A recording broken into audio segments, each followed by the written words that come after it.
Morning students, how are you? I hope you all are fine.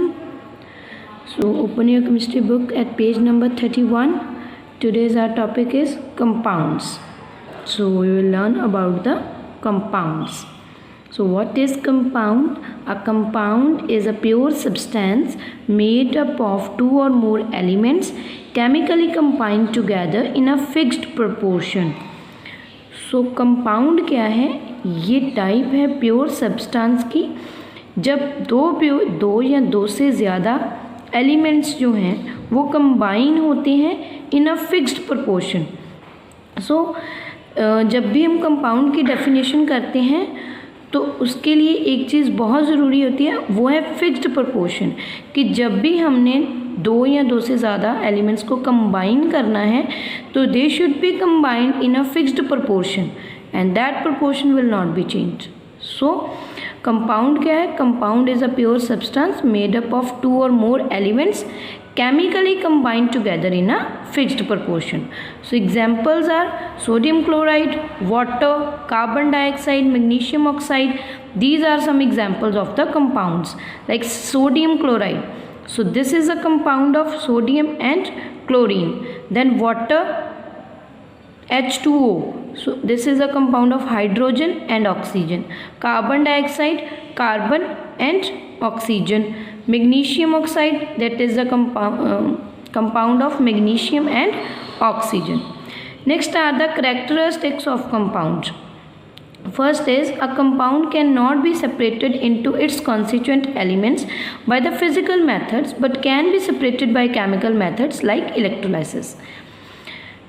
जो compounds होते हैं उनके हम कॉन्स्टिट्यूएंट एलिमेंट्स जो हैं, फॉर एग्जांपल कि वाटर, और वाटर के कॉन्स्टिट्यूएंट एलिमेंट्स कौन से हैं? Hydrogen and oxygen.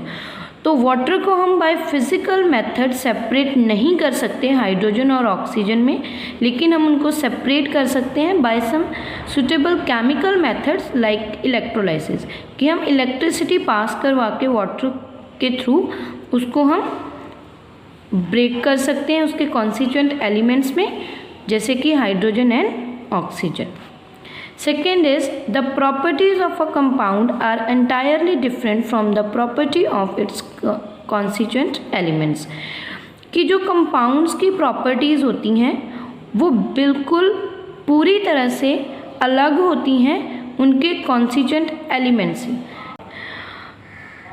ऑक्सीजन जो है वो सपोर्ट करती है बर्निंग को. Hydrogen gas can burn, hydrogen भी बर्न होती है. एंड वाटर, बट जो वाटर है ना तो वो बर्न होता है, मीन्स ना ही वो जलता है और ना ही वो बर्निंग को सपोर्ट करता है. इसकी बजाय कि वाटर हम यूज़ करते हैं फायर को बुझाने के लिए, मीन्स आग को बुझाने के लिए, to extinguish fire. So in this way the properties of compound are entirely different from the properties of its constituent elements.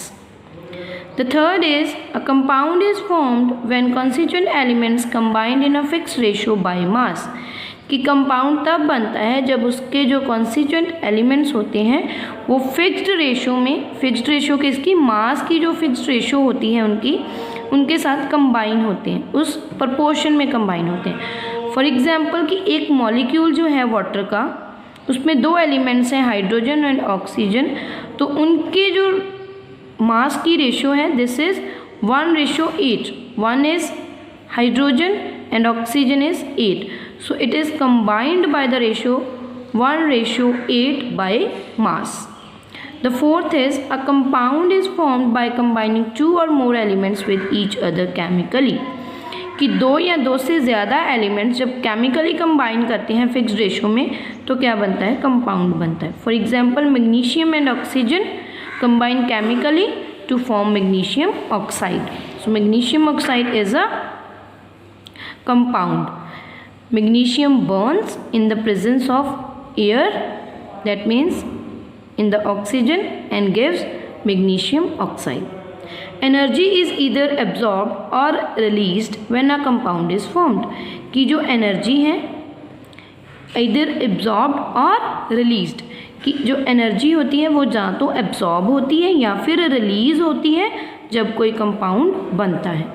For example जब मैग्नीशियम रिबन को हम बर्न करते हैं एयर की प्रेजेंस में तो मैग्नीशियम ऑक्साइड बनता है और इसके साथ ही बहुत सारी जो हीट है वो भी प्रोड्यूस होती है इस प्रोसेस में। So when the compound is formed energy is absorbed और रिलीज्ड।